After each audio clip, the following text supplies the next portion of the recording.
There's an entire invisible world operating right under our feet. A silent, ancient network that supports pretty much all life on land. So, for the next few minutes, let's bring it into the light. Just look at this little sapling. I mean, its root system looks impossibly huge, right? It makes you ask a pretty fundamental question. What if the secret to its success, and the success of nearly every plant on Earth, isn't just the plant itself, but a hidden partner? To answer that, we've got to go underground, so let's dive into this hidden world beneath the soil. This partnership actually has a name, Mycorrhiza.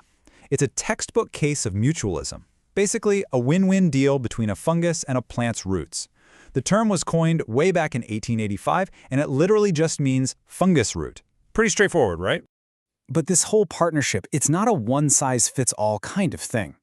There are actually several different kinds, but we're going to focus on the two main types to really get a handle on how this whole thing works. Okay, so what you're looking at here are the two basic strategies these fungi use.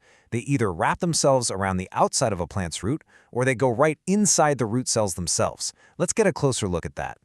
And here they are, side by side. So on the left, you've got ectomycorrhiza. Ecto, think outside. The fungus creates this super dense sheath, kind of like a glove, right, around the root. And then on the right, that's arbuscular mycorrhiza. These guys are different. They actually push their way inside the root cells, forming these amazing tiny tree-like structures called arbuscules. This table really makes the difference, Pop. You can see ectomycorrhiza has that outer mantle. Arbuscular mycorrhiza, which we often just call AMF, doesn't. Instead, it's got those internal arbuscules. But here's the really big takeaway. Look at the host range. Ectomycorrhiza, that's mostly for big forest trees. But AMF, wow. It partners with the vast majority of all plants on land. It's kind of the default setting for the plant world.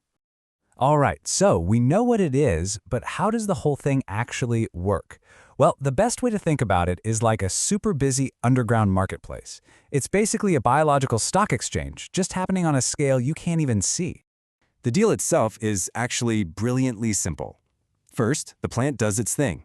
Photosynthesis. It's a solar-powered sugar factory. Second, it trades some of those valuable sugars to the fungus.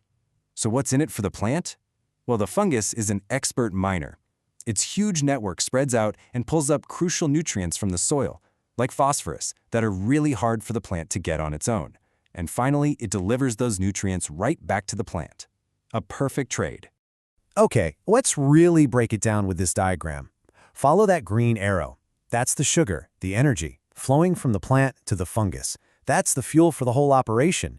And in exchange, see the blue arrow? That's the fungus working its magic, absorbing phosphate from the soil and shipping it straight to the plant's doorstep. No delivery fee. But wait, there's more. It gets even cooler. A super important byproduct of this whole exchange is this sticky stuff called glomalin. And what it does is act like a natural superglue for the soil. Seriously. It binds all the little particles together, which creates this amazing soil structure. And that helps hold water, prevents erosion. It's an ecosystem engineer, all on its own. And this whole partnership isn't just a happy accident. It all starts with this incredibly complex conversation at a molecular level. The plant and the fungus send out these chemical signals to each other. It's like a secret code. And once the plant gets the right signal, it triggers this whole cascade inside its cells that actually reprograms its own genes to say, hey, come on in. It's this beautiful, sophisticated cellular handshake. Okay, this microscopic magic is super cool, but why should you care? What does it actually mean for us? Well, it turns out this ancient partnership is an incredibly powerful tool for the modern world, especially when it comes to the food on your plate.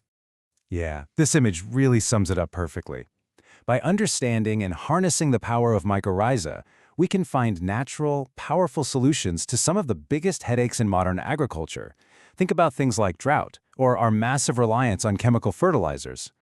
I mean, you can really think of it like mycorrhiza gives plants actual superpowers. For real. That huge fungal network, it's like a massive root extension, so it dramatically boosts how much water the plant can suck up, making it way more tolerant to drought. It also helps plants deal with salty soils. It can even help them fight off nasty pathogens. And the best part? It's so good at delivering nutrients that we could seriously cut back on how much artificial fertilizer we have to dump on our fields. Okay, so now let's zoom way out. We're going from a single plant in a field to an entire forest. Because this partnership isn't just a one-on-one deal. Oh no, It scales up in a way that is just, well, it's mind-blowing. So all those individual fungal threats, the hyphae, they don't just stop at one plant. They keep going. They link tree to tree, plant to plant, creating this vast, underground biological network, and has an awesome nickname you might have heard of. People call it the Wood Wide Web. And look, that's not just a cute metaphor. It's a real, living, functional system.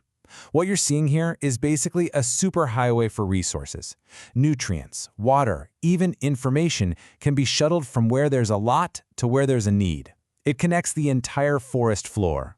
So the role this network plays in the ecosystem is just massive. It's absolutely crucial for cycling nutrients throughout the whole forest. It allows trees to share resources, sometimes even with different species, which is amazing. And, this is a big one, it's a major way that carbon gets pulled out of the atmosphere and locked away safely in the soil for a really, really long time. So when you put it all together, what we're looking at is this hidden, collaborative network that literally connects and sustains almost all life on land. It promotes resilience, it shares resources, and it builds healthy ecosystems from the ground up. You know, in a world that so often feels like it's all about competition, it really makes you wonder, right? What else could we learn from this ancient model of cooperation?